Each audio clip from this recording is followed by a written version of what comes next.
বন্ধুরা আমার, আমরা তো একটা ক্রান্তিকাল অতিক্রম করে আজকের এই পর্যায়ে পৌঁছেছি। আমাদেরকে গণতন্ত্র পুনরুদ্ধারের জন্য যে সমস্ত কাজ, সেই কাজগুলো যেটি অমীমাংসিত রয়েছে সেটা মীমাংসা করতে হবে। অবাধ সুষ্ঠু নির্বাচন নিশ্চিত করতে হবে।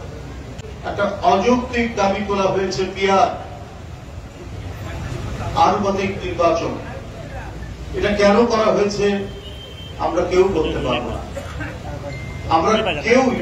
আমরা হয়তো পত্রপত্রিকায় পড়েছি, কিন্তু এদেশের জনগণ এই পদ্ধতির সাথে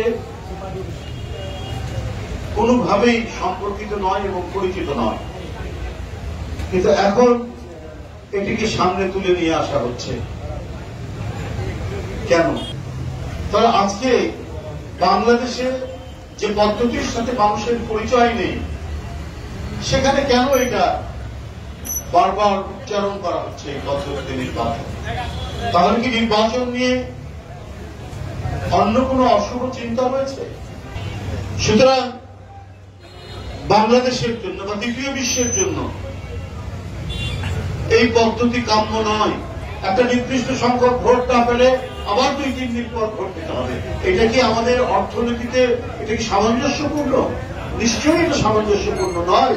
হঠাৎ করে কোনো কিছু নতুন কিছু আনলে বিশৃঙ্খলা তৈরি হবে, তালগোল পাকাবে। এইটা মনে রাখা দরকার। কারণ শেখ হাসিনা সমাজের প্রতিটি ক্ষেত্রে তালগোল পাকিয়ে গেছে।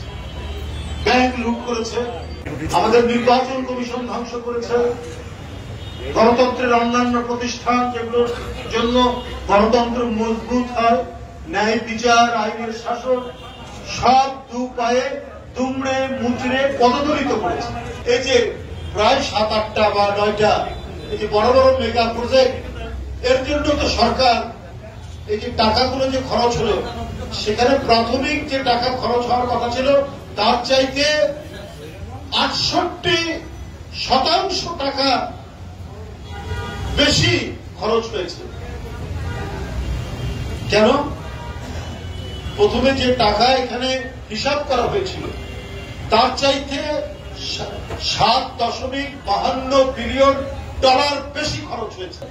সবকিছুর মূল জায়গা সেটা দুর্নীতি। এই দুর্নীতির টাকা চলে গেছে দুবাই, এই দুর্নীতির টাকা কুয়ালালামপুর, এই দুর্নীতির টাকা গেছে কানাডা, এই দুর্নীতির টাকা গেছে সিডনি। এবং কারা এই দুর্নীতির টাকা করেছেন? এই মেগা প্রজেক্টগুলোর সাথে যারা জড়িত ছিলেন। সরকারের এটি আন্তর্জাতিক বলে বা আন্তর্জাতিক কোন ফার্মকে দিয়ে এই মেগা প্রজেক্টগুলোর নিরীক্ষা করা হয়নি।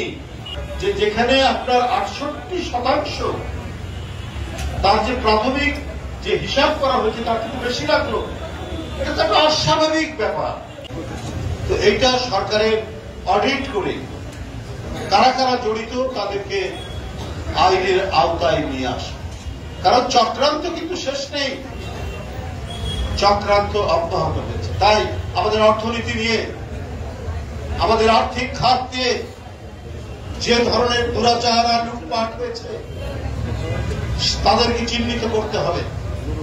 আমি খবরের কাগজে দেখলাম, আমি গণমাধ্যমে দেখলাম, বিভু রঞ্জন নামে একজন সাংবাদিক নিখোঁজ পাওয়া যাচ্ছে। কেন? কি ঘটনা? ডক্টর ইউনূস সাহেবের সরকার, অন্তর্বর্তীকালীন সরকার, এই সরকার জনমনে আসার পরে, যাই হোক, আমরা প্রত্যেকে এনে যারা বসে আছি আমরা নিশ্চিত যে আমরা আমাদের রাজনৈতিক মতামতের কারণে আমরা কেউ গুম হব না, আমরা কেউ বিচার বহির্ভূত হত্যার শিকার হব না।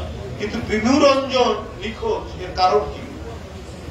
এর কারণ আমি মনে করি রাষ্ট্র এর সাথে জড়িত না। রাষ্ট্রের কোনোভাবেই এটা এর সাথে তাদের বিন্দু মাত্র কোনো সংযোগ নেই। এটা কোন বৃহত্তর চক্রান্তের মাস্টার প্ল্যানের অংশ কিনা, এইটা মানুষের মনে আজকে সন্দেহ দানা দিয়েছে।